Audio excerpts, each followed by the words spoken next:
ချက်သားတဲ့သင်ဟာအတိတ်ကာလတုန်းကမကောင်းတာကိုလုပ်ခဲ့လို့မကောင်းတဲ့အကျိုးရလဒ်တွေကိုရတာအဲ့ဒီမကောင်းတဲ့အကျိုးရလဒ်တွေကိုဘောင်းမဲ့ကြောင့်မကောင်းမှုနဲ့ပြန်ပြီးတော့တုံ့ပြန်ခြင်းရတာလေငကိုယ်တုန်းကမကောင်းလို့အခုမကောင်းတာအခုမကောင်းတာကိုမကောင်းတာကြီးနဲ့တုံ့ပြန်မယ်ဆိုရင်သင်အတွက်ကောင်းစရာအလားအလာမရှိတော့ဘူးဒါကြောင့်ဒီကိစ္စဟာငကိုယ်တုန်းကမကောင်းလို့ငါပေးဆက်ရတဲ့ကိစ္စအကျွေးပေးသလိုသဘောထားပြီးတော့ချစ်ချစ်နက်နက်သာပေးလိုက်ပါပြန်ပြီးတော့ဒီပေးလိုက်တဲ့အတွက်ထပ်ပြီးတော့မယူချင်ပါတော့နဲ့ထပ်ပြီးတော့ယူရင်ထပ်ပြီးတော့ပေးနေရအောင်ပါနော်သဘောပေါက်ရဲ့လားဦးဇင်ပြောတာကိုအဲ့ဒါလို့သူ့ရဲ့အတိတ်ဇာတ်ကြောင်းကိုမြတ်စွာဘုရားကပြောပြပြီးတော့ကိုမကောင်းခဲ့လို့မကောင်းတာနဲ့တွေ့ရတာဒါကိုမကောင်းတာနဲ့ပဲပြန်တုံ့ပြန်မယ်ဆိုရင်မကောင်းဇက်မကောင်းတန်တရားကလဲနေတော့မယ်အဲ့ဒီမှာမြတ်စွာဘုရားကတရားဓမ္မတို့ဦးဇင်တို့အတွက်မှတ်သားစရာဒေသနာတစ်ခုပြောတယ်ဗျဟောတယ်အဲ့ဒါတော်တော်ကောင်းတယ်ဘာပြောလဲဆိုတော့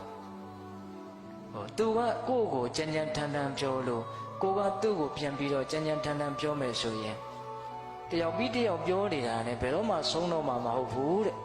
ဒါကြောင့်မို့လို့သင်သည်အနာပြတ်သောကြီးကွက်ကဲ့သို့အတန်မရှိသည်ဖြစ်ပြီလောတဲ့မြတ်စွာဘုရားဆုံးမတာနော်ဆိုကြပါစို့ဦးဇင်းတို့ကြီးဖလားလေးတစ်လုံးအနာကကွဲနေတယ်ဆိုတန်းလို့ခောက်လိုက်တယ်ဆိုလို့ရှိရင်အတန်ကခဏနဲ့ရပ်သွားရောဟုတ်လားဘာလို့ဆိုတော့အနာကကွဲပြက်နေတာကိုဟုတ်ရဲ့လားတကယ်လို့သာကြီးဖလားလေးကအကောင်းလေးဆိုရင်တန်းလို့ခောက်လိုက်ရင်မပြီးနိုင်ဘူးသူကပြန်ပြီးတော့အတန်တွေကထွက်နေတာအဲ့ဒါလို့မပြီးနိုင်မဆုံးနိုင်အတန်တွေထွက်မနေပါနဲ့အနာပြတ်တဲ့ကြီးခေါင်းတော့အနာပြတ်တဲ့ကြီးကွက်ကလေးလို့တစုံတစ်ခုနဲ့ထိခိုက်မိသွားတယ်ဆိုလို့ရှိရင်အတန်ကိုအကြာကြီးမထွက်ပါနဲ့ဟုတ်လားသူကအနာပြတ်နေတာဆိုတော့တကယ်ကောအကြာကြီးထွက်မလားမထွက်ဘူးအဲ့ဒါလိုမျိုးကိုယ့်ရဲ့စိတ်ကိုထိန်းချုပ်နိုင်အောင်ကြိုးစားရမယ်အဲ့တော့ဦးဇင်းတို့ဒီနေရာမှာပြောချင်တာကဘယ်လိုအကြောင်းတရားတွေဘယ်လိုအကျိုးတရားတွေပဲတွေ့ရနောက်ွယ်မှာအကြောင်းတရားတွေဆိုတာရှိနေတယ်ဆိုတာကိုနားလည်ဖို့မလိုဘူးလားလိုတယ်နားလည်ဖို့လိုတယ်ဒါကြောင့်အထူးသဖြင့်မကောင်းတဲ့လောကဓာတ်တွေနဲ့တွေ့လာတဲ့အခါမှာအကြောင်းတရားတွေရှိတယ်ဆိုတာကိုနားလည်ပြီးတော့ကိုယ့်ရဲ့စိတ်ကိုတတ်တာရအောင်ကြိုးစားဖို့မသင့်ဘူးလားသင့်တယ်ဒါအကြောင်းတရားအတိတ်အကြောင်းတရားပေါ့နောက်ပြီးတော့ဦးဇင်းတို့ဖြစ်ရတစ်ခုကိုအခြေခံပြီးတော့အလွန်ကောင်းတဲ့လောကဓာတ်တရားတွေနဲ့တွေ့လာတဲ့အခါမှာအလွန်ကောင်းတဲ့စဉ်းစားဆင်ခြင်နည်းတစ်ခုအဲ့ဒါကိုလည်းပြောခြင်းသေးတယ်အဲ့ဒါကဘာလဲဆိုတော့မြတ်စွာဘုရားလက်ထက်တုန်းကမြတ်စွာဘုရားနဲ့တန်ဃာတော်တွေဟာအလွန်လက်လာပပေါ်ပါလေနော်ကြော်စောမှုလည်းအလွန်ပေါ်တယ်ချီးမွမ်းတန်လည်းအလွန်ရတယ်အလွန်မျက်နှာပွင့်တယ်ပေါ့အဲ့လိုလက်လာပပူဇော်တက်ကာယအထွတ်ထိပ်ရောက်တော့ယူဝါဒတခြားရှိတာတယ်နော်တိဋ္ဌိပရဝိုက်တွေကတန်ဃာတော်တွေတွေ့လို့ရှိရင်ဘလို့မှသူတို့စိတ်ထဲမှာတိမခံနိုင်ဘူးနော်တိမခံနိုင်တော့ဘာဖြစ်တုံးဆိုတော့တချို့ဆိုရင်တွေ့တဲ့နေရာမှာဆဲတာမျိုးဆိုတာမျိုးစော်ကားတာမျိုးဒါတွေရှိတော့ဒီနေ့တော့မြတ်စွာဘုရားကိုရဟန်းတော်တွေကဒလိုပဲအညတရယူဝါဒရှိတဲ့နော်တိဋ္ဌိပရဝိုက်တွေကရဟန်းတော်တွေကိုဆဲကြတဲ့အကြောင်းနော်လဘတက္ကရာဒီဟုသောအကြောင်းကြောင့်သူတို့တိမခံနိုင်လို့ဒလိုတုံ့ပြန်ကြတဲ့အကြောင်းမြတ်စွာဘုရားကိုလျှောက်တော့မြတ်စွာဘုရားကအဲ့ဒီမှာဥဒန်းကျိုးတာဦးဇင်းတို့ဥဒန်းပါဠိတော်မှာတွေ့ရတာဒါလေးကရဟန်းတော်တွေကိုဓာတ်ရိုက်ဦးဇင်းတို့ဟောတာတော့မဟုတ်ဘူးဥဒန်းကျိုးတယ်ဆိုတာကရှမ်းထွက်လာတဲ့စကားတွေပေါ့ရင်နဲ့မဆန့်လို့ရှမ်းထွက်လာတဲ့စကားပေါ့ပို့ပြီးတော့လေးနဲ့တယ်လို့တောင်ယူဆတဲ့အရှိဥဒန်းစကားဆိုတာအဲ့ဒါဦးဇင်းတို့ဥဒန်းပါဠိတော်ဆိုပြီးတော့မြတ်စွာဘုရားရဲ့ဥဒန်းနေကြီးပဲတိတ္တသံဃာယနာတင်ထားတဲ့နော်ကျမ်းစာရှိတယ်အဲ့ဒီမှာမြတ်စွာဘုရားဘယ်လိုဥဒန်းကျိုးတုံးဆိုတော့တော၌ဖြစ်စေရွာ၌ဖြစ်စေဆင်းရဲခြင်းချမ်းသာခြင်းဖြင့်တွေ့ထိသည်ရှိသောသူကြောင့်ကိုကြောင့်ဖြစ်သည်ဟု၍အစွဲမထားရတဲ့နော်ဒီခန္ဓာ၅ပါးရှိနေ၍သာလေ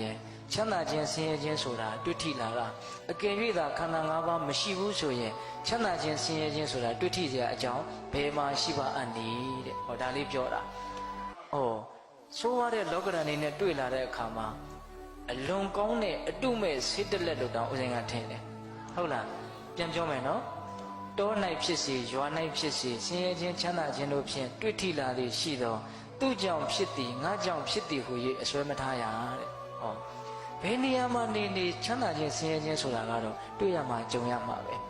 ဟ ဟုတ်လားဘယ်နေရာမှာနေနေဘယ်အချိန်မှာနေနေချမ်းသာခြင်းဆင်းရဲကတော့တွေ့ရမှာပဲအဲ့ဒါလို့တွေ့လာတဲ့အခါမှာဒါသူ့ကြောင့်ဒါမှမဟုတ်ဒါငါအသုံးမကျလို့အဲ့ဒါလို့ငါကြောင့်သူ့ကြောင့်ဆိုတဲ့အစွဲတွေပြင်းပြင်းထန်ထန်မထားပါနဲ့တဲ့နော်သူ့ကြောင့်ဆိုရင်လည်းပဲဒါတော်တော်ရှုပ်သွားမယ်သူ့ကြောင့်ဆိုရင်ကိုကတော့ရှင်းတော့မှာလေနော်သူ့ကြောင့်ဒီဒုက္ခကြီးတွေ့တယ်ဆိုရင်သူ့ကိုပြောလိုက်မယ်သူ့ကိုဖေးလိုက်မယ်ဆိုရင်ဒီဒုက္ခရှင်းသွားတယ်လို့ကိုကထင်မှာအဲ့လိုဆိုရင်သူနဲ့ပြဿနာကတက်ရတော့မှာဟုတ်ရဲ့လားငါကြောင့်ဆိုရင်လည်းပဲငါညံ့ရလေခြင်းဆိုပြီးတော့ကိုထိုးနှက်နေတာနဲ့လောကဓာတ်တရားတွေကမပြောက်တဲ့အပြင်နောက်ထပ်စိတ်ဆင်းရဲမှုတွေပါတိုးမလာဘူးလားတိုးလာတယ်ဒါကြောင့်ဘယ်နေရာမှာပဲနေနေချမ်းသာခြင်းဆင်းရဲခြင်းဆိုတာတွေ့ရလိမ့်မယ်တွေ့လာတဲ့အခါမှာဒါဟာငါကြောင့်သူ့ကြောင့်ဆိုတဲ့အစွဲမထားပါနဲ့တဲ့တကယ်တမ်းကတော့ခန္ဓာ၅ပါးရှိနေလို့ဒီချမ်းသာခြင်းဆင်းရဲခြင်းဆိုတာတွေ့ထိတာပါခန္ဓာ၅ပါးသာတကယ်လို့မရှိဘူးဆိုရင်ချမ်းသာခြင်းဆင်းရဲခြင်းဟာတွေ့တဲ့အကြောင်းမရှိပါဘူးတဲ့အဲ့ဒီတော့ပိဋကပေါင်းတော်ကောင်းတို့အတိတ်ကာလကအတိတ်ဘဝကပြုခဲ့တဲ့အကုသိုလ်ကံတွေဆိုတာကလည်းအကုသိုလ်ကံတွေเนาะဒါတပိုင်းတက္ကနာပေါ့အခုဒီဥပဒိဆိုတဲ့ဒီခန္ဓာကြီးရှိနေခြင်းဒီပင်လေချမ်းသာခြင်းဆင်းရဲခြင်းတွေ့ထိခြင်းရဲ့အကြောင်းတရားပဲအဲ့ဒါဘယ်သူညင်းနိုင်မလို့များဘယ်သူမှမညင်းနိုင်ဘူးဟုတ်ရဲ့လားအဲ့တော့ဆိုလိုတာကလူတွေကခက်တာကချမ်းသာကိုသာတွေ့ကြုံလို့ရပြီးတော့ဆင်းရဲကိုကြတော့မတွေ့ကြုံလို့ရဘူးမဖြစ်နိုင်ဘူးဒီခန္ဓာကိုယ်ကြီးရှိနေရင်တော့ချမ်းသာလည်းတွေ့ရလိမ့်မယ်ဆင်းရဲလည်းတွေ့ရလိမ့်မယ်ဟုတ်ရဲ့လားအဲ့ဒါကိုကအမှန်အတိုင်းနားလေသဘောပေါက်ပြီးတော့ဒါဒီပဲလေအကြောင်းတရားတစ်ခုပဲအကြောင်းတရားမှာတော်တော်ကြီးကျယ်တဲ့အကြောင်းတရားနော်တကယ်လို့ဒီဆင်းရဲခြင်းဆိုတာကိုမတွေ့ကျင်ဘူးဆိုရင်ဘဝဇက်ချုပ်ငြိမ်းရုပ်သိမ်းအောင်နော်ဘဝရဲ့ပုံမှာတတမမောတဲ့တဏှာလောဘကင်းအောင်ကျင့်ဝင်ရှိတာပဲလေဟုတ်လားအဲ့လိုမကျင့်နိုင်လို့အဲ့လိုမဖြစ်သေးဘူးဆိုရင်တော့ဒီပုတ်သေးကပဲဒီပဲ